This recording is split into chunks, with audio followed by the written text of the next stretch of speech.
Let's talk a little bit about VA disability. So I know you mentioned you had some surgeries while you were in the Marine Corps.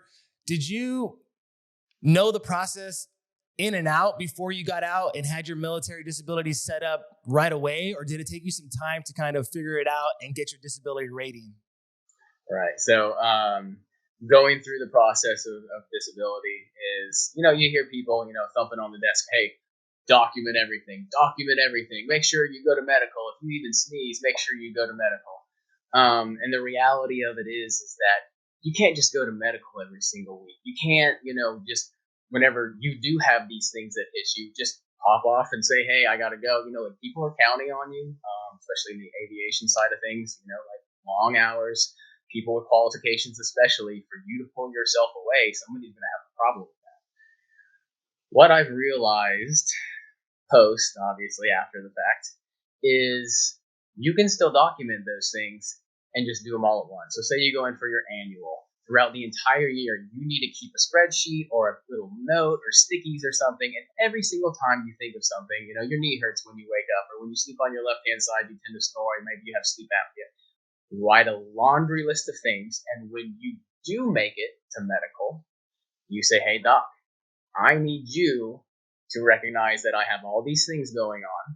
If you can do anything for me, I would appreciate it. But if not, can you please just make a note of my medical record? That's all you have to do. Yeah, I that's don't. solid advice. Go ahead. Sir.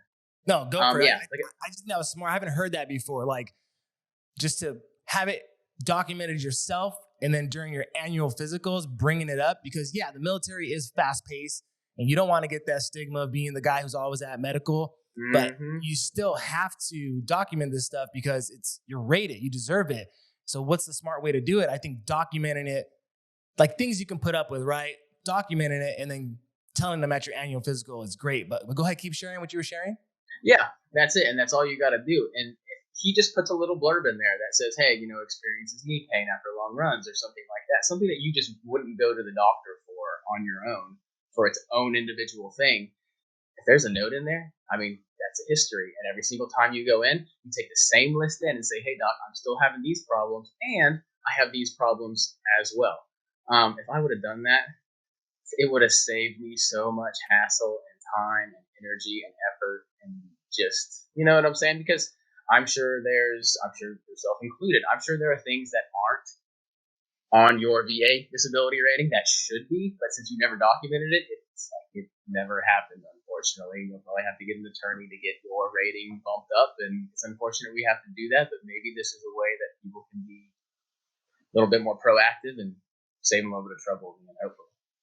Yeah. So, how long did it take you after getting out the military to finally reach whatever rating you're at now? Oh, I think I started receiving funds 8 months after I transitioned out.